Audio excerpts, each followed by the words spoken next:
Adam Levine's Super Bowl moment has finally arrived. Jussie Smollett speaks out on his attack. A Real Housewives crossover feud plus some Grammys buzz. All that and more on Meet the Hollywood Press for February 3rd, 2019. I'm Alina Vission, and now your host of Meet the Hollywood Press, Joseph Kapsch.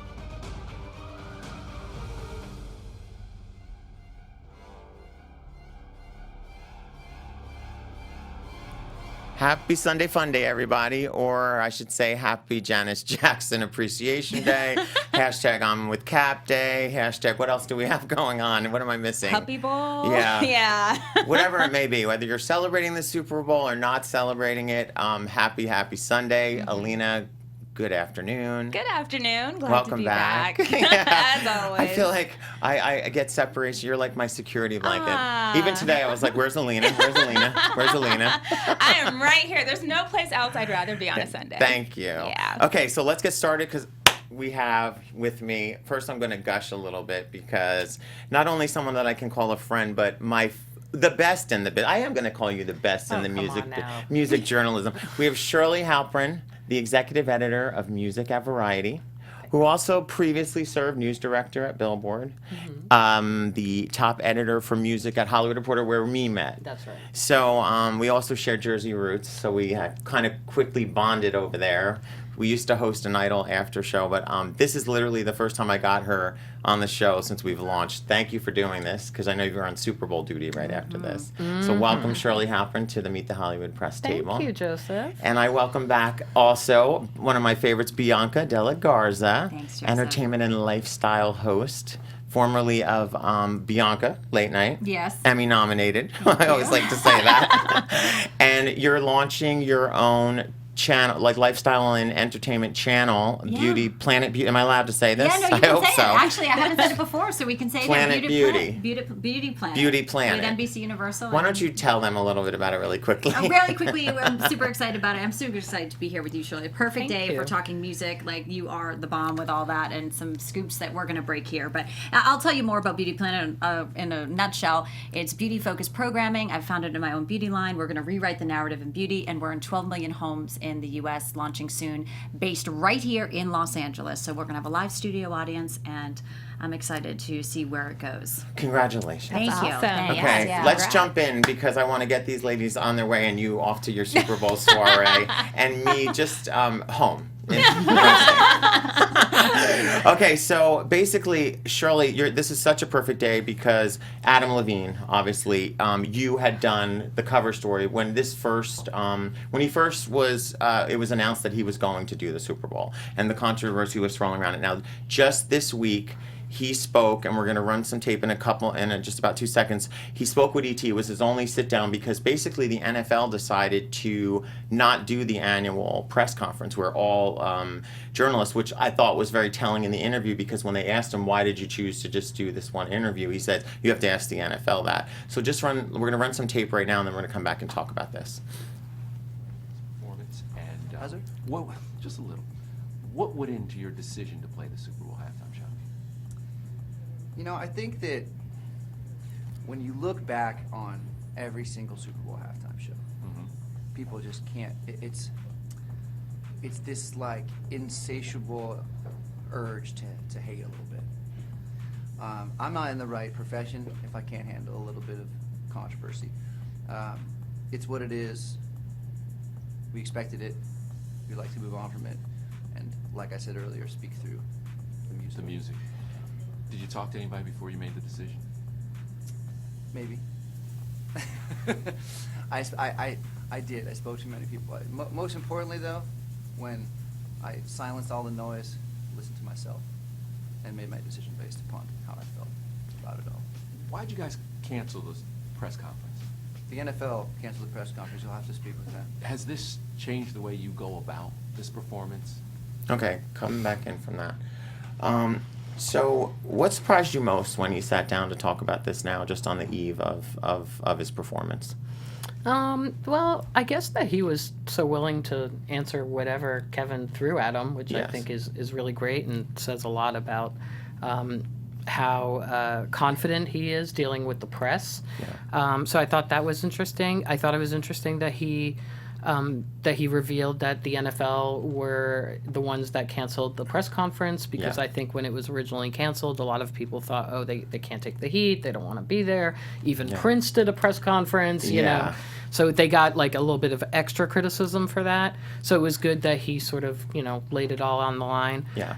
Does make me wonder what the NFL was thinking, but that's what we all think all the time. What is the NFL thinking? So from a standpoint of this halftime show, feels like it's been a long window from like when we found out, just because of the different turns that it took with where it was like he was going to perform the song Girls Like You, which Cardi appears on, and it was like, was Cardi going to do it? Was she not going to do it? She came out with actually a statement saying like, I've passed up money, a big amount, and she's claiming that she was with Cap. Now, was that always the narrative from the get-go, that it was like, I'm standing with Cap, or does this narrative just emerge now? It's a little tricky because the Maroon 5 wasn't actually announced until a couple of weeks ago. Okay. So even the 3-4 months ago when we were talking about the Super Bowl, it still wasn't official that they were performing. So everything was sort of conjecture at that point. You know, we heard through sources that Cardi B was offered the performance and turned it down. There may have been money, you know, that she wanted. It's a free performance. That's the thing about the Super Bowl, is like you don't get paid to do the halftime show, which I think was very smart how they handled that by bringing in Travis Scott and then, you know, giving money to these charities. So, yes, it has been a long slog. Yes, that's what it feels to get like. to this part. It's like this huge window. But the last couple of weeks I feel like have really ramped up because it was like finally officially announced. Bianca, what was your feeling when you first, you know, with all of the controversy that was swirling around who was going to play the Super Bowl, given the protests and everything? What was your first reaction? So I even want to take it a step backward, because I've covered Super Bowls. I've covered that big dog and pony show the NFL does with the press conference, and what the Super Bowl is, which it always has been, is sort of this spectacle. And it's about two teams taking the field. It's raw, it's aggression, and then you have in the middle the halftime show, which is this, you know, exposure for the band, whoever it is, to millions of people worldwide. So it's hard to pass up. But I look at this, and I remember the year after 9/11 when I was sitting there and U2 took the stage.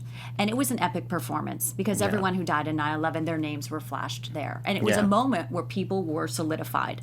I am very saddened by all this, because I think we're getting into dangerous territory, because now we're looking at celebrities and everyone's weighing in, and there's all this vitriol. And I'm saying to myself, you know, isn't this supposed to be about compassion and how we don't want social injustice? We want to love one another. Maybe Maroon 5 can do something today that supports Colin and can supports the bigger platform, because they have the views. So I think it was going to be bad if they turned it down, bad if they accepted it. There was no winning for any of them. I just wish we could take today and say, listen, there's millions of people around a television set. How do we get people united around music, united around love, to do something bigger and not stoop to this whole, like, why did you do it? Why didn't you do it? And Akon came out in favor of, you know, some of the heat that, you know, Travis was getting, and saying, you know, there is money going to charity. So I think at the end of the day, no one's perfect in any of this. But at the end of the day, what we really want to do, if we want to affect change, it's not so much by celebrities pointing the finger saying, you shouldn't have done this, you shouldn't have done that. All it does is give the media a field day. Alina, were you surprised about the swift backlash against Travis Scott, or do you feel that was warranted? I actually wasn't that surprised. Yeah. Especially from anyone who's, you know, with the I stand with Cap. Yeah. Like we even saw Ava DuVernay today tweet out about that, and I think we do actually you have that up? Yeah, I we would do love have to a pull tweet. that up. So she says, I will not be a spectator, viewer, or supporter of the Super Bowl today in protest of the NFL's racist treatment of Kaepernick and its ongoing disregard for the health plus well-being of all its players. To watch the game is to compromise my beliefs. It's not worth it. #I'm with Cap. So I wasn't surprised when people were, you know, like, oh, let's cancel Travis Scott, because there is a lot of people, especially in the Black community, who have seen what's been happening to NFL players and the whole take the knee, and especially Colin Kaepernick not being allowed back in the NFL. Yeah. And there were other artists who supposedly were offered the job and turned it down. Yes. And so I think that there is this whole dichotomy of like, well, we need to stick together so that people get the point across. And I do see what you're saying, Bianca. Like, well, how do we move forward? I mean, every Right, year we're going how? to say whoever performs at the Super Bowl halftime is racist. Is it? We No, can't. I don't you know, think it's like, I don't think it's people like were saying that the healing. band is racist. Like, I didn't expect for them to not turn it down. Yeah. Because they can't put themselves, in a black man's shoes for the most yes. part. I don't think that they prescribe to, the whole they can't kneel. And I'm really interested to see what they do today, because I do think there will be something in the performance that will speak to the larger picture of all of this. Well, Shirley, I hope he so. alluded. Yeah, I think so. He alluded to that in the Entertainment Tonight without giving to it. He said, "I'm going to let the music play, and I'm not going to Exactly. give too much away." Do you think we're expected? I mean, to me, Beyonce really made a real political statement in her Super Bowl performance. So she still did the Super Bowl, but still made a statement about what she wanted Right. to make a statement about. Do you expect something grand like this from him? Yeah, I do. Okay. Yeah, I think they have to do something. Okay. So it's just a question of, how smart and sensitive and savvy they can be to make that moment one that doesn't get, mocked or criticized or get an accusation of cultural appropriation. Yes. Like, all of those things are very, very tricky territory, and the fact that it's in Atlanta, puts even more of an emphasis on black culture, I think, and Yes.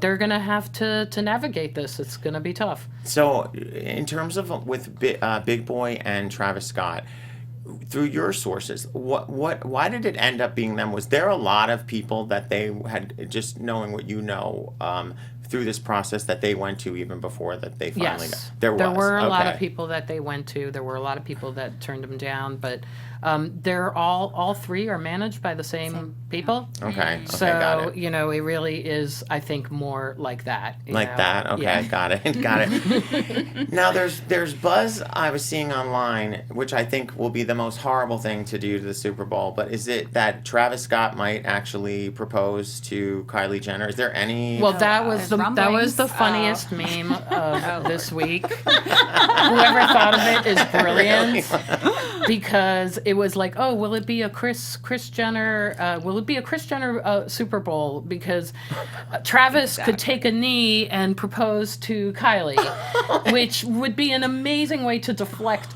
all of this stuff. And she's posting pictures, baby number 2 question. Then she's saying, no, I'm not pregnant. So it is this sort of. On the scale their of how love colossally bad that would be next to the Pepsi commercial, where do we put that? Oh, I just man. think it's like take so much away from, because that's going to become then Oh like yeah, that the will thing. dominate. Yes. I don't think he'll But do that's that. what Kris Jenner wants. I hope that That's doesn't what happen, she wants. because Me too. I want to see that Maroon 5 ends up winning over a lot of the naysayers with some kind of really touching expression about all of this. And it's all playing out right now. I mean, remains to be seen, but they can. I think. Well, also the Girls Like You video, which, in case any of our viewers don't know, had appearances by some like really like A-list women all through, and it was basically like an homage to like the Me Too movement and what's going on, Yeah, it or was women about- empowerment. Well, every woman had her back to Adam Levine's back, and it was supposed to symbolize that, we have your back. Yes. And he personally called all of those women himself.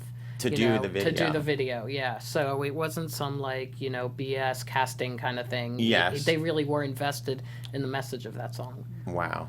Okay, so any final thoughts, before we move on from the Super Bowl? Yeah. Go Rams? Right. I'm like, I second that. I'm a Patriots fan. I love Tom Brady, so I know. Maybe we should move on, That's a because whole- I know yeah, that's a I'm whole sitting in nother Los Angeles, episode. but I'm faithful. We only have 25 more minutes. Go Rams is right. Okay, so moving on from that to Jussie Smollett, for viewers who may not have caught the story. He was attacked in Chicago this week by 2 men, and it's being treated as an Possible hate crime. Possible hate crime, and in which he told police in his report that they screamed, "This is Magna Country," homophobic slurs, racial slurs. And now he has sent, obviously the outpouring of support was swift and across social media and all over the news. But there's been, I guess, what had seemed like the Chicago police started doing a lot of like their own reporting on Twitter, like about like the different legs of the story. And now Jussie appeared for the first time, which you were at the performance last night at the Troubadour last night, coming out for the first time public. He got cleared from his doctor and his message, which I want to run the tape, he cleared up some, I guess, misconceptions. He's taken, because he's got issues sort of with the media and the way that stuff's been reported. So let's take a look and then come back. Oh, sure. So basically, at the concert, which was like, I think a 400, about 400. Yeah. Quite intimate. Lee Daniels was there. Wilson Cruz was there. Wilson Cruz. Jussie's family and his mother was there. Is the manager and his manager too, that was the one? Yes. I didn't see his manager, but I assumed that he was there. Yeah, it was a really emotional show. You know, I think the way that they did it was really smart, if I could just sort of explain. Yeah, please tell us. Yeah, so they had his brothers and sisters come out, all sort of stand on the stage and read this prepared letter that was about, you know, how Jussie had always been a fighter ever since he was a little kid, and, you know, and addressing some of the media reports and stuff. But I thought it was just very well written and well spoken. And then they brought him out, and then he made a statement about, you know, I mean, he said, like, I can't let those motherfuckers win. Yeah. And, you know, he later said that he fought back. But it was, again, just another sort of, like, declaration of him being a person of love. And, you know, I think we were all sort of horrified by the event because it's just horrible, but it's also the fact that it took place in Chicago. Yes.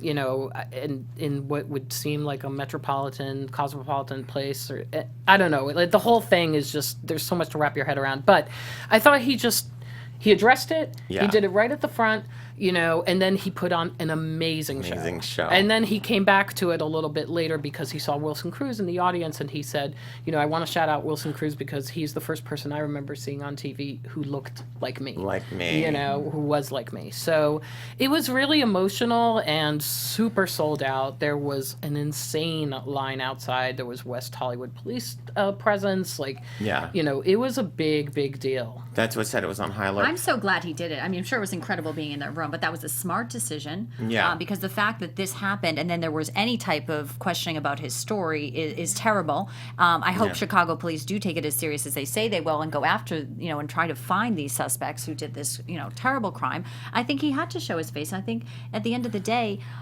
we have to remember that this, you know, this star who has been outspoken for gay rights, anti-Trump, you know, there's a very real a sign here that he probably, you know, there were people there who knew he was filming and knew they probably knew all of this. So the fact that he even had to deal with this didn't happen when they have video of him walking into his apartment with a noose on his neck is disgraceful. But I think that seeing him last night and lets people know I'm not hiding. Right. I'm a star. I have a platform. People love and support me. Right. And you're going to either, you know, believe this crime happened, whether you think it's so distasteful. Let's not close our eyes to what is happening in the world, homophobic, racist people. And I think it was, you know, a really great sign that he, you know, he did speak out. What did he say? I'm the gay Tupac. Yes. Which is so hilarious. That was, you know? I mean, that was funny too. It definitely lightened up towards the end of the show, but it was very heavy at the beginning.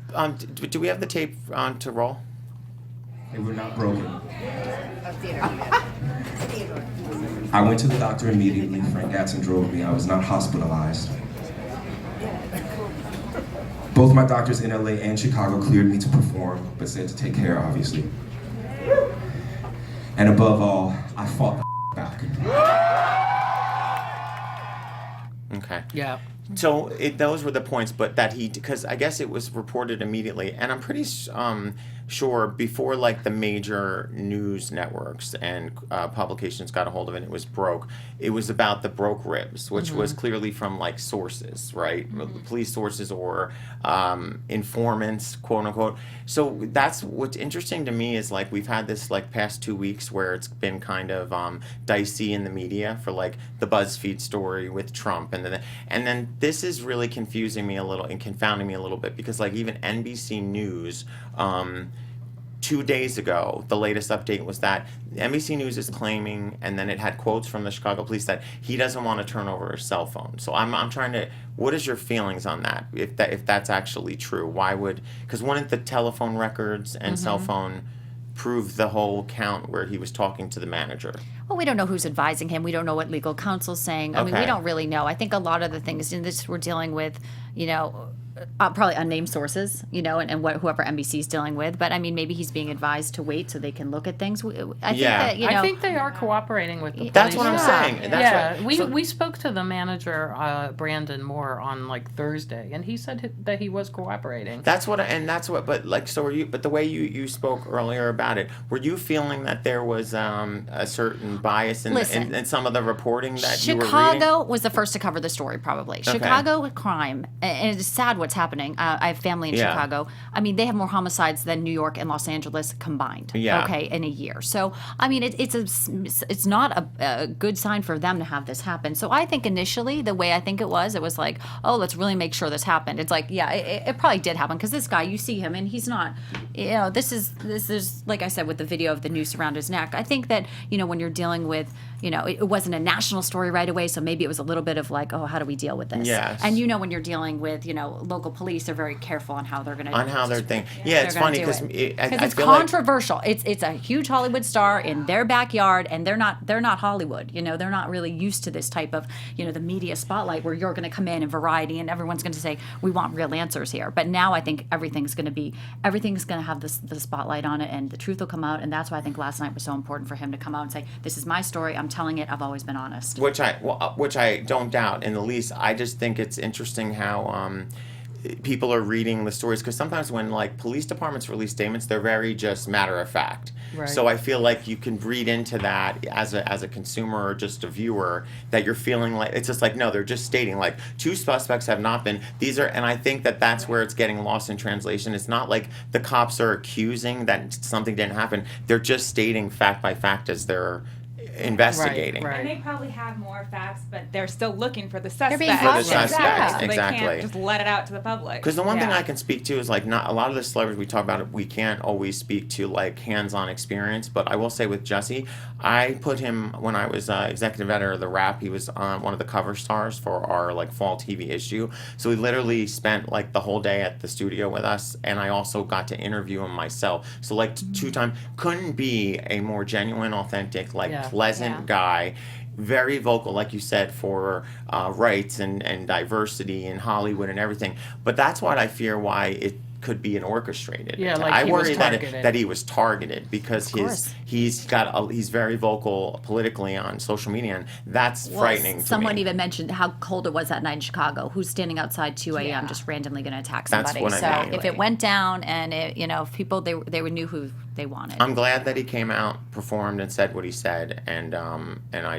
want to send our best to him because it's it was shocking to a lot of us. I think just the day that I actually read it, and the details of it, the bleach to this, you're just oh my God, this is who does that? Who Seriously. does it? It was awful. So, I caution people to just continue to let the story and the investigation play out, because there's always that quick rush to judgment one way or the other. So anyway, moving on from that, we got a little lighter fare, which I think is really hysterical. So, Real Housewives. First of all, I just want to say, Jenny McCarthy, do you guys listen to her regularly? Mm-hmm. Okay, she, to me, is really fast becoming the female Howard Stern, in my view. She has a unique ability right now to get them to spill the things that they're not spilling. If you actually follow her Sirius radio show, it's incredible. So for anyone who watches Real Housewives, NeNe Leakes is on Atlanta, and Lisa Vanderpump, who obviously owns Sir and Pump here, is on the Beverly Hills version. And I guess there was an episode, NeNe was recently on Andy Cohen's Watch What Happens, and they asked her some calling question or something about who's the one housewife you would love to just go toe-to-toe with. She, in that interview, accidentally said Lisa Rinna, but she said the wrong last name, but she meant Vanderpump, and she was saying, there's a story. So a couple of days later, she goes on Jenny McCarthy, and let's run this tape, and we'll come back. On Santa Monica Boulevard, right? Yep. That bar. So at the time, Greg and I were living up in Doheny Estates. We had our house up there, and I was working on Glee and New Normal. And we ride down that West Hollywood area where all the gay bars are. And I have a large gay fan base. And I kept thinking, it would be so cool if I had a bar right in here somewhere. And that space was empty and kind of raggedy looking and torn down. And the Abbey is like right there, right? Yep. And I said, this is a cool spot because I could get some of the business from the Abbey. I have a large gay fan base. So I said, who could I call and ask, is this a good area? Because I'm not so sure. So I called Lisa Vanderpump. Asked her about this whole area. She said, oh, darling, it's a piece of crap, and they're charging so much for it, darling. And I was like, oh, I love it. I think it's a great space, and I knew to call you because I knew you have a restaurant. Do you know she talked me off of it and then went and got it? Oh, my God, NeNe! Yes. Okay, come back in from that. Jenny did coax it out of her very well. She though. did. I watched the lead. She really did.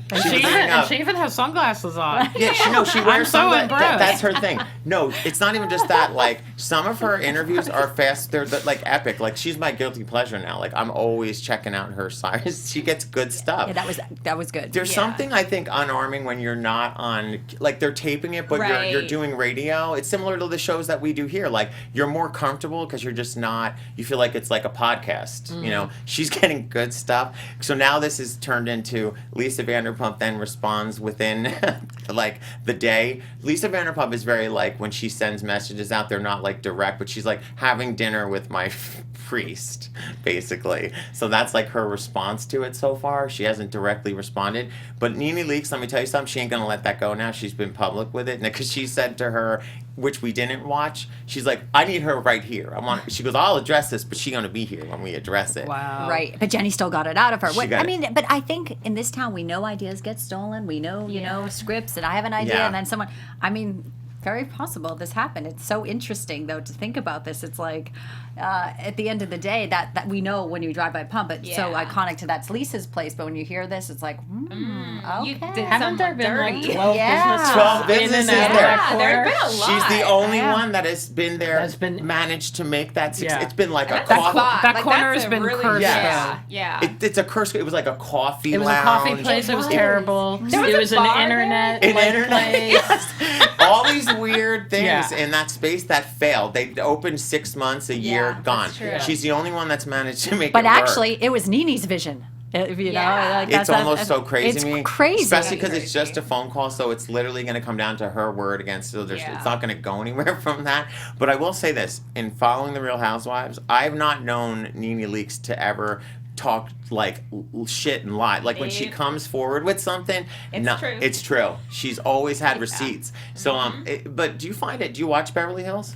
Of course. You do. Okay, good. So do you think they're piling? They're going to pile on Lisa Vanderpump this season. Well, isn't that what they do? They sort of like they target one person, and that whole season builds up to the drama with that one person. But in real life, it's spilled over because Andy Cohen, if you saw the news, had that epic baby shower, and it was only Lisa Vanderpump missing, Bethany Frankel, and like one other one of the OGs that were not there, and they caught Kyle Richards like a day later and said, how come she wasn't there? And Kyle Richards threw total shade and was like, yeah, at this point I think I have to pay money to get her time. Well, total shade. That day of Andy's baby shower, she was in Vegas and posted something about it, her restaurant that she's opening in Vegas. So as far as Lisa concerned, she's all business, and she knows that she's got this platform and she's opening restaurant after restaurant and just going to the bank with it, I think. But I love Lisa Vanderpump. Like, she's been my favorite, but like it does get a little ridiculous that like no one believes that like when you're an entrepreneur, like, she couldn't reschedule her trip. Like, she had to be in Vegas working on her thing. I mean,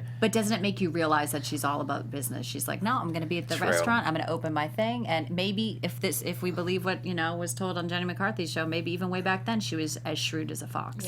Do you think they're maybe setting up, because I don't know how smart sometimes like Bravo or these networks are, but could they just be setting up like they've talked a lot about like a crossover edition finally of like an all-star? Yeah, like where they put all women from like a cage match? No, basically like it essentially would be that. Yeah.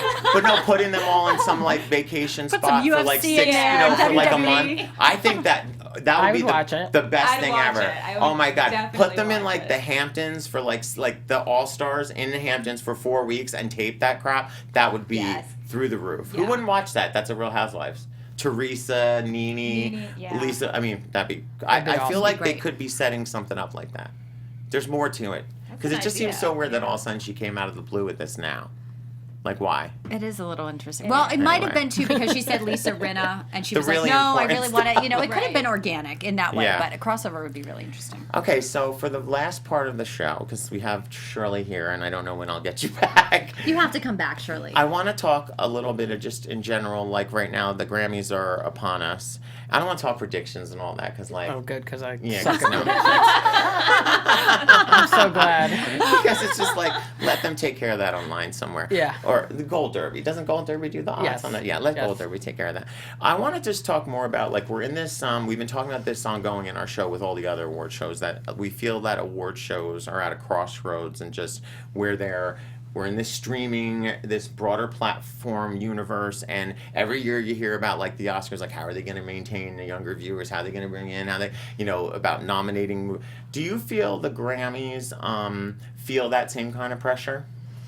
Definitely. You do? Yeah, okay. Because it's still a TV show, and it's a CBS show, and CBS has a much older demo. Yeah. So I think it's even more challenging to bring the age down, just because of that. Yeah. But look, all of these award shows have had controversies, whether it's Oscar So White or Grammy So Male. So Male, yeah, and exactly. Yeah, and the balance of diversity and feeling like you're including, different genres and different people, and it is something that I think is weighs pretty heavily on the producers, Yes. But they don't always make the right decisions. That said, there's a lot of pressure, I think, and there's a lot of relationships. We were talking about 3 bands at the Super Bowl being managed by the same person.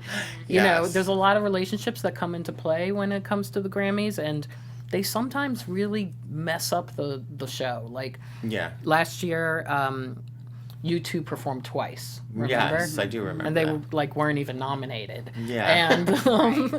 And Shaggy and Sting got a really big look. Yes. Which was like, why? What? And then only one woman came on to accept an award during the telecast. It was more than 3 hours. No, it was Alessia Cara. Lorde wasn't allowed to perform, even though she was up for Album of the Year, and every other nominee in that category got to perform. So why wasn't she allowed? Because they wouldn't offer it to her. Okay. They were like, you could be part of a medley, and she's like, no, I want to perform my song like all these other nominees.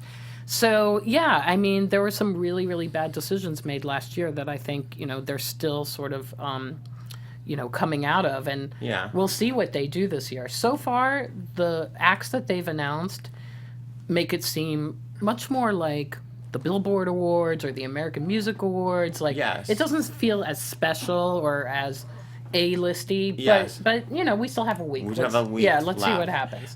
What did you think of the choice of Alicia Keys as I love host? it. I think that's a good call. Yeah, I think it's great. And I think it's a move in the right direction. I think, look, it comes down to leadership. And if you're going to have producers and people, I think the Grammys has a chance to reinvent themselves with the person who's been running for 17 years is going to come down after this show. So I think they can appoint someone new and fresh, maybe more new guard. And I think with the right leadership, I think they really can reclaim themselves as being, more sexy and A-list and more balanced and more diverse and inclusive. So I think that there's this, it's an interesting part in the industry, though, because it's like you want to have, niche wants to be mainstream. Right. You want to find the up-and-coming people, but you always want to pay homage to, like, the people who are going to get you in the seats and bring you that wow factor. So it's not an easy show to produce, but I think, this year they're doing the best they can with Alicia Keys. I'm really excited for the Dolly Parton, what they're going to do with Everybody her. loves her. I love Dolly Parton. I mean, it's just like from my childhood, I remember her being so interesting and quirky and always just the type of woman who didn't care that she was different and she had the big boobs, and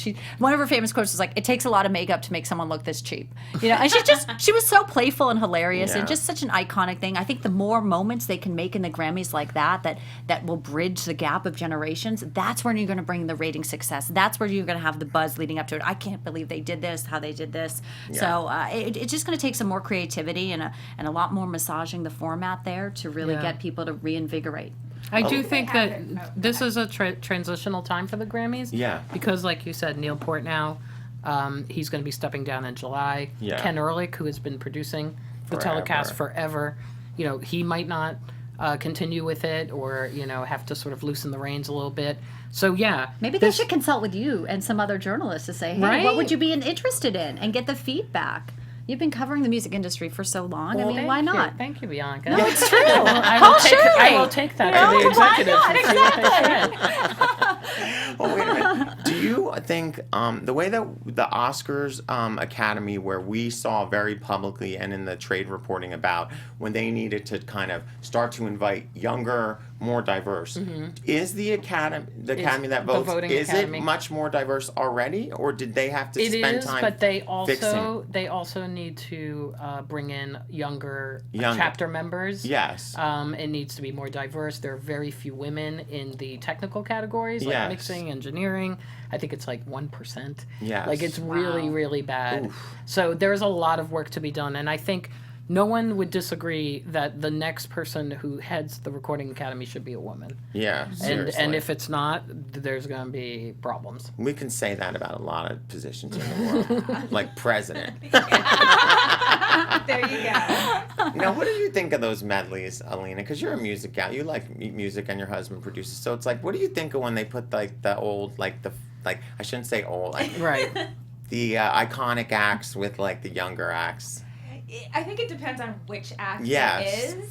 And going back to the point of the Grammys and, making it a little bit younger, I think they have an easier time than other award shows because of the fact that music is a little bit younger and hipper, and they do bring in those acts. But yeah, as far as the medleys go, they have to, if it's all young people, fine, but I'd rather see a younger person perform their songs. Me too. That's I'm here for the hits.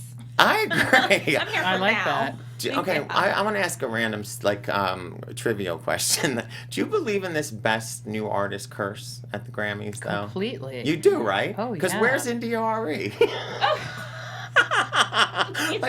Where is she?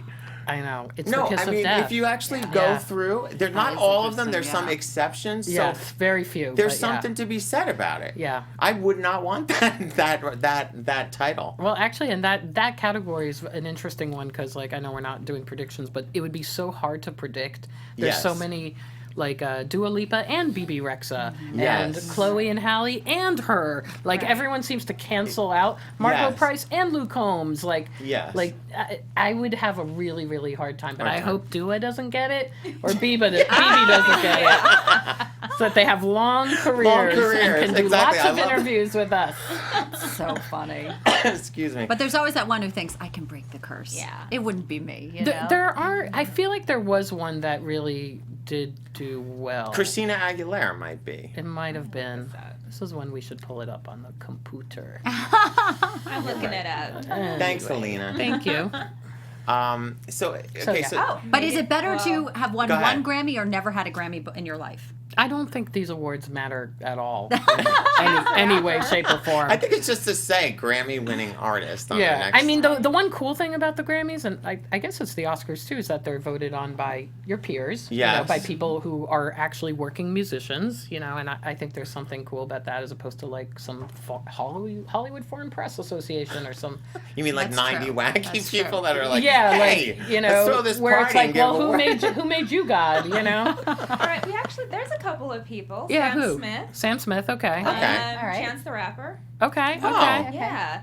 Alyssa Cara, Yeah, so she won last year, and I feel like her career was a little flat so far. Alicia Keys actually won in 2002. Oh, okay, so, Alicia. Right. Okay, so Alicia you got a couple. Maroon 5. Hey, there we go. So they're holding it up. Circle. So 4 out of circle. you know what? 4 out of the last 60? It's not bad, right? Yeah. Okay. I think that I was surprised that Taylor T. Swift not getting as many. I was what too. happened? I don't know. She was the darling of everything, and then all of a sudden I don't know. And we were talking right before the show about Lady Gaga, making the sort of campaign rounds. Yes. I mean, it was the same with T. Swift. Yeah, she did everything. She performed on the show. She was there for them. She, Yes. and then what happened? This year they were you're not deserving? Like, why? But that's it, though. Music industry, unless it's just more or less they don't actually do this whole, like, they do it, but they're not, like, they don't do for your consideration, per se. I think they're not allowed to. They're not allowed to do that. Yeah. So what do you think that'd be a good idea for the music? Or is it just more like... I think it's more about, like, I think artists that do a lot of Grammy or Recording Academy events, you just assume, you know, would be shoo-ins for these major awards, and for some reason Taylor did not make the cut this year. And maybe everyone else thought, they're all going to vote for Taylor, so I'm going to go with someone else, and then she just fell through the cracks. You know, everyone assumes she's going to get it, so then they don't vote for her, and then it's like, I love nothing, her now. So I just love her. I was just listening to Delicate on the way here, getting a good squeeze. Okay. And she's in London, so she won't be at the show, and Maroon 5 aren't going to the show. So well, he ranks on the Grammys every year. Yeah, he did in our interview. Yes. He was basically like, fuck the Grammys. Yeah, pretty much. Okay, I want to thank both of you for being here and chatting with us. I'm going to race home to get these up so we can capitalize on the Super Bowl. Always so fun to be here. Thank you. Thanks, thank you. Alina, can you please tell our viewers where they can find us? Absolutely. You guys can find us on the AfterBuzz YouTube page and subscribe to MTHP on Apple Podcasts. Rate us, give us those likes and reviews. Plus, you can follow us on Facebook and Instagram at Meet the Hollywood Press and on Twitter at Meet the HWD Press. Thank you for watching, and we'll catch you next Sunday. Our founder, Keven Undergaro, and me, Maria Menounos, would like to thank you for tuning in to AfterBuzzTV. Remember, we're not just the first, we're the biggest in the world, and we're the only destination for all your favorite TV shows. Whatever you crave, we've got it. So go to AfterBuzzTV.com and check out our lineup. Buzz you later. The views expressed herein are those of the hosts only and do not necessarily reflect the views of AfterBuzzTV or its owners or principals.